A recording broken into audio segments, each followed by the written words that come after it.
Okay. Hey, y'all, stuff happens. Stuff happens. Even the internet has a Ori. Right? Everything has an intention. All right. So good day, Pastor Al. It's good to see you. Sending you healing vibes, knowing that you are doing well. Good day, Wayne. Yes. Hallelujah to you too. I hope you're doing well. I hope everyone is doing well. Thank you for joining me today. You see, I'm back in Studio B. We're back in Studio B, no longer on the side of the road. No longer on the side of the road. I was just waiting for the police to come rolling up by me, asking me, like, what are you doing here? But none of that happened. It was all well. Good day, Jamie. It's good to see you. I hope you're doing well. Sending you love. Pamela, hey, Miss Bliss. It's good to see you. All right, Wayne, get under that umbrella because we are in a new series, Gladys. We are in a new series. We're in the series called Ori, Nan. So I'm excited about this series, and my learnings around it is unfolding because I'm taking a class through Centers for Spiritual Living called African American Diasporic Spirituality, and it's taught by Dr. Will Coleman. If you're not familiar with Dr. Will Coleman, just Google him because he is extraordinary. And so tomorrow's the last day of the class. It was a 4-week class, and it has rekindled something within me that needed some rekindling. And so I'm just really happy about that, Tim. So I shared yesterday that Ori is coming through our series last week, the GPS series, right? And so sometimes that's how the new series unfolds, right? It's a continuation and evolvement, if you will, of a prior series, Nancy. So that's kind of what's happening here. So remember yesterday I shared that your Ori is your intention, and your Ori is what you chose. This is so important, right? It is what you chose before you came into this physical form. So when you were with the divine, with God, with the supreme being, whatever it is that you want to call the higher power, you decided what it was that you wanted to do and experience here on earth. And that is called your Ori, your reason why, right? And so I shared yesterday Sekou's story about him wanting to uplift and inspire people, right? That's what he chose before coming here and forgot at some point, right? And forgot. And there's an African parable that says we all forget, right? We all forget. And the parable is when the umbilical cord is cut, right? When we are cut from our mother, from the womb, right? We forget. And that our life's journey is the remembering, right? And our GPS is our Ori. Our Ori is our GPS, guiding us, returning us to the root, to the route, to our original intention that we chose. And this is just so exciting for me, y'all, on so many levels, because I've been thinking about like all the things from my childhood that, I was the special child in my family, right? I was known to be stubborn, willful, right? Rebellious, sneaky. I was known to have these characteristics as a child. And I was also thinking about these experiences that I had as a child. And so I just want to share. I didn't think I was sharing this, but it's coming up for me right now. So I'm going to share it. When I was a child, when I was very, very young, probably 3, 4, 5, 6 around that age, I would just know things. I would just know things. People would come around and I would know things about them, right? I just did. And I didn't think anything of it. And so I remember I mentioned before that we grew up in the Pentecostal faith. And I remember we were visiting, there was a minister visiting our church. I went to Antioch Church of God in Christ, Kojic. Yes, shout out to Kojic. And one of the guest ministers was speaking, right? And I knew what he was going to talk about before he started talking about it, right? I just knew it, right? I was little, probably like 6 years old, thought nothing of it. And I remember having this experience when I was probably around that age. I fell out of the bed. And I don't know if my mother's going to remember this or not. My mother's there, right there, Eunice Gibson. That's my mother. And so, and my mother can testify to my peculiar ways as a child and growing up. So I was probably 5 or 6 years old. And oh my God, there are so many memories flooding me right now. Y'all calm down. They're like, me. Like, calm down. All right, let me tell this one. We got time. I could tell more tomorrow. So I'm sleeping and I fell out of the bed. And my mother comes into the room to help me get back in the bed. And so the next day, I had like a little mark or something. And my mother said, what happened to your arm? And I said, I must have done something when I fell out the bed. And so she said, you fell out the bed? And I was like, yes. And she said, and I said, yeah, you came and helped me get back in the bed. And she's like, no, she didn't. Right.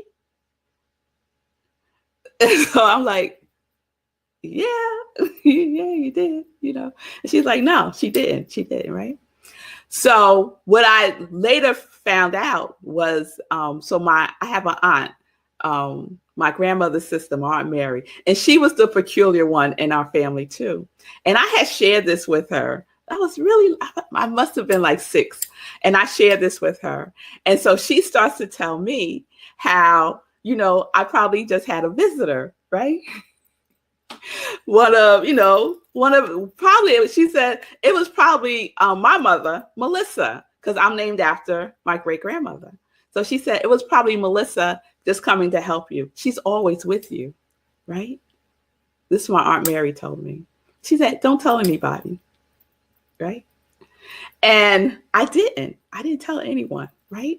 But I felt that presence around me all of my life. When I tune into it, I feel the presence of my great grandmother.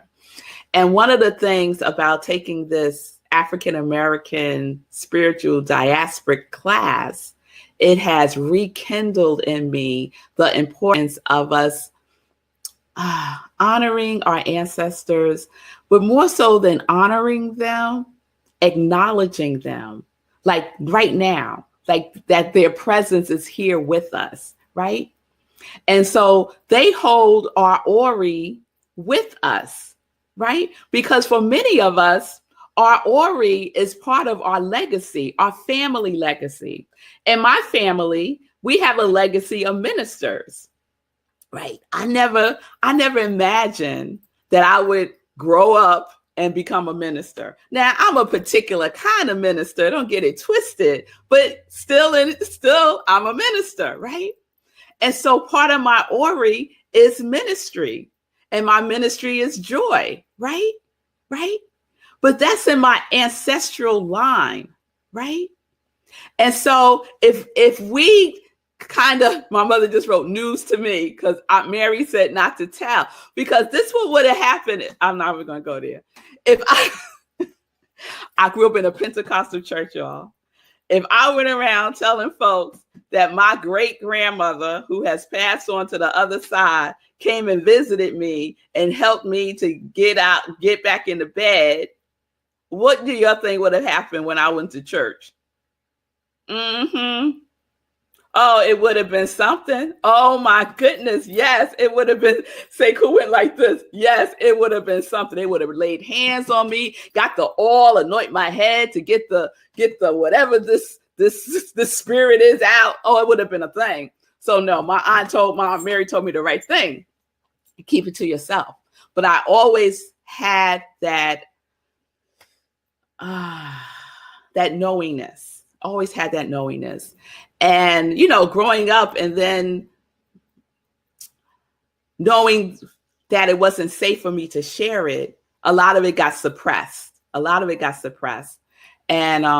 so a lot of it's being stirred up again. And that's happened off and on throughout my life. But like, I'm all for it right now. I'm like, oh, come on. I'm all for it right now. So our Ori, let me get back on track. So our Ori is always with us. And it's always with us because it is who we are. Our intention, our purpose, our reason for being here that we chose, and we've forgotten, right? And now we are remembering. My mother just wouldn't say a word. Okay. Okay. I don't know if that means if I told you, you wouldn't say a word, or if Aunt Mary telling me not to say a word. I'm not sure. But anyway, we can talk later, Mommy. So, Ori, you have a Ori. And that is some good news to remember, right? Whatever it is, you chose it. And whatever it is, you know it, right? And so we need to be in dialogue with it. Right? Because it's guiding us. Yes? So I want to share a parable that I read. It's an African parable. If I could get it up again, about our Ori. Okay.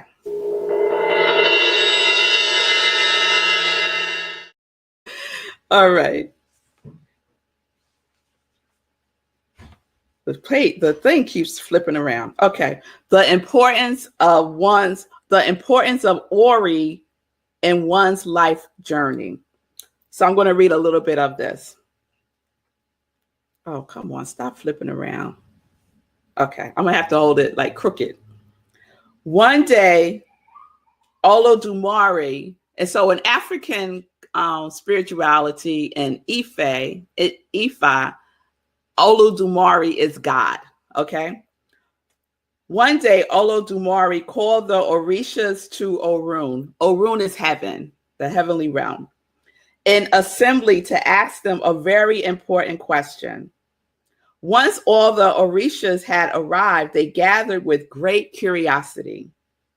Soon after, Olodumare appeared before them. I salute all of you for coming. What I have to ask is a very important question, so listen well. I wish to know who among you can accompany your devotees all the way through their life's journey without abandoning them. So all of the Orishas say, I can do it. And Orishas, if you don't know, are like, let's call them mini gods and goddesses. They're spirits in the Yoruba faith, right? So you may have heard of Oshun or Shango or Imenya. Those are Orishas, okay? And we each have an Orisha that is a spiritual god or spiritual resource to us in the African culture, okay? My Orisha is Oshun. Oshun is my Orisha. I'll share about that some other time, how that came to be. Okay. So they all start saying, I can, that they can be with their devotees. So we are the human beings, are the devotees, right? I can be with my devotee through their life's journey without abandoning them at any stage, right? So this is what all the Orishas are saying. Back to Oludumare. And so Oludumare says to one of them, let's see, Ogun. Ogun says, I can do it, right? He says, no one can accomplish this task better than I can, Oludumare. Oludumare says, but what if during your journey, you arrive at Ire, your homeland on earth, and the people prepare fried beans for you and sacrifice all of the things that you love to you? What if they dance? And what if they, my thing keeps turning sideways. Come on now. Okay, wait. Hold on.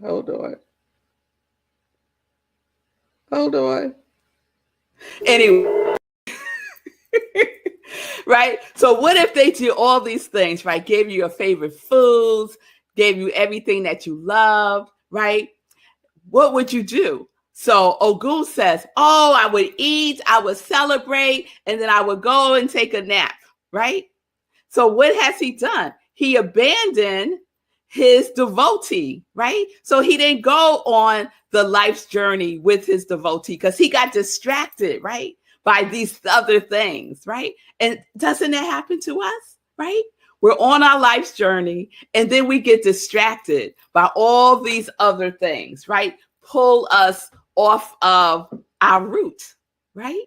Our GPS is whispering, that still small voice is whispering, return to the root, but we're distracted by whatever, right? We're distracted. Oludumare says to Ori, can you? And Ori says, yes, I can travel with my devotee through their life's journey, right? And so Oludumare says, but what if you go to your favorite place and they have everything that you love there? What would you do? And Ori said, I will stay with my devotee.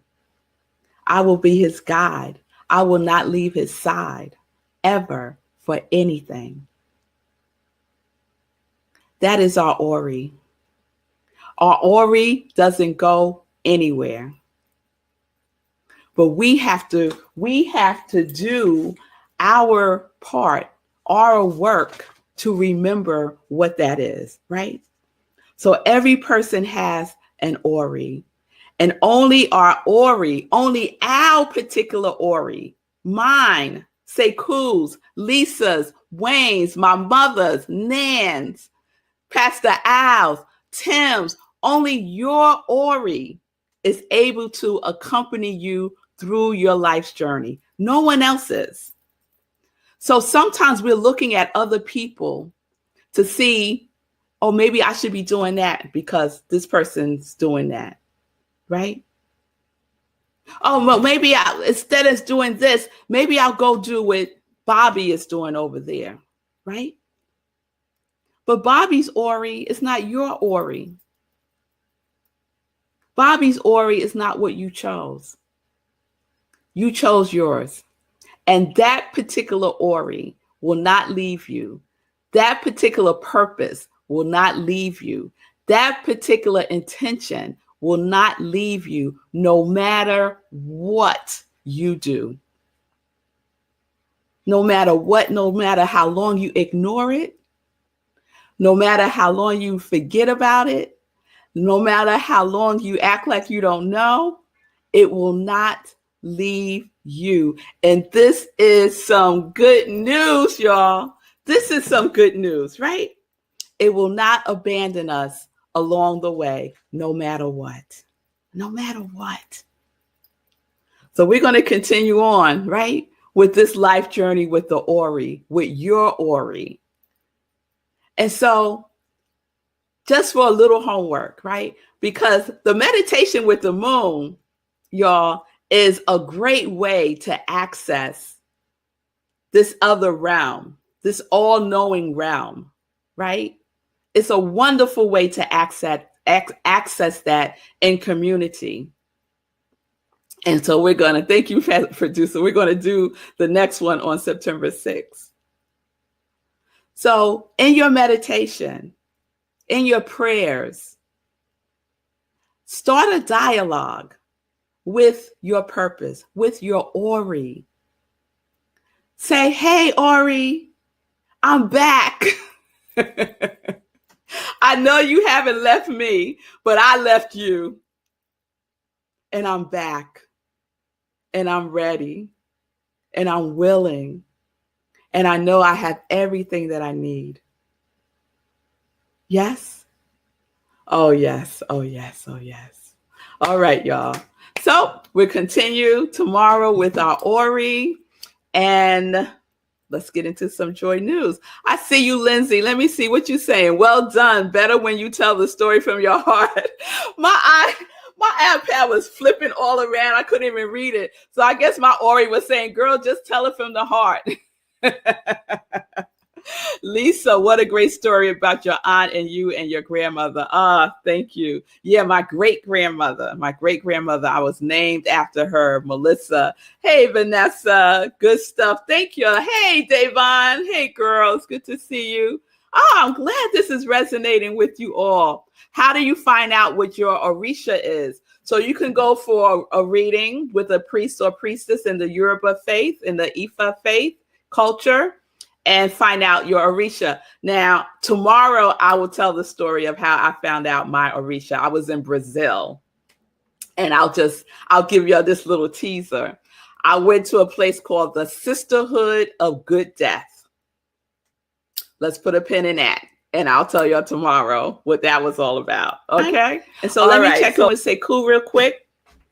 And please check out Sekou Monday through Friday on the Be Your Own Hero show, right here where you're watching us now. Hey, still on location. Still on location in Cape Cod. I'm still kind of meditating on what you just talked about, the revelation that I had during meditation with the moon. It didn't feel like a revelation at all until the after party. Mm-hmm. Then didn't feel like a revelation at all until the people in the after party reflected it back to me. So I can't emphasize that enough, that the universe is always talking to you, right? You just got to figure out how to listen. You got to allow a way in. And then also you need a community, as you said yesterday, you need a community of like-minded folks to help reflect you back to you. Mm-hmm. And so I'm still thinking about it because I want people to understand how many years ago that was. Like that was like my first or second job interview out of college, right? And I didn't get the job. So I never thought about it again until now, until meditation with the moon last week, and to have that memory pop up and to vividly, and to have it have so much resonance now. And for people in this community to say, well, that's what you're doing now, Sekou, that you are uplifting and inspiring people. We'd be like, oh, I guess so. You know what I mean? Like the Ori, as you say, doesn't leave you. And that's not a term I've been familiar with before, but I get the idea that it's with you always, and you just have to grab its hand and follow the path and not be out here looking for squirrels. Exactly. Exactly. And that's these memories that start to come back. It's information. It is the universe talking to you. It is the universe talking to you. My mother just said, I am amazed about your Ori during your childhood. Oh, Mommy, I have so many stories that no one knows anything about in my childhood. And I see it, also in my girls. And I would share a story, but they would get upset with me. Like, why are you talking about us on your show? So anyway, yes, I'll share a little bit more tomorrow, especially how I came to find out who my Orisha is. I will definitely share that story. And so, yeah, y'all. So know that you're not alone. You're not alone. You did not travel here alone. Your ancestors, y'all, are with you. They are with you always, always. And I know someone is saying, I don't know who my ancestors are. I was adopted, or, my ancestors weren't good people. I know all of those things might be happening and coming up for folks, but on the spiritual realm, not on this physical plane, on the spiritual realm, it's all love. It's all love. It's all love. So, healing is possible. And I'm getting ready to go into a whole nother sip, y'all. Okay. Healing is possible. And some of us are here to heal for generations past, so that generations in the future don't have to do the healing. We're doing the healing in our line, going back and going ahead. Yes. So no matter what, you got this. You got this. All right, y'all. All right. Yes, Lindsay. Thank you for that. Amen. That yes, yes, yes. Okay, y'all. Y'all see, I don't want to leave. Because there is just so much coming. I think my ancestors are just like having like a little praise dance right now. I do. So I'm going to go spend some time with them, because clearly they got something they need to tell me. So I'm going to just say peace and blessings, peace and justice. We're living life in joy, connected to our yes.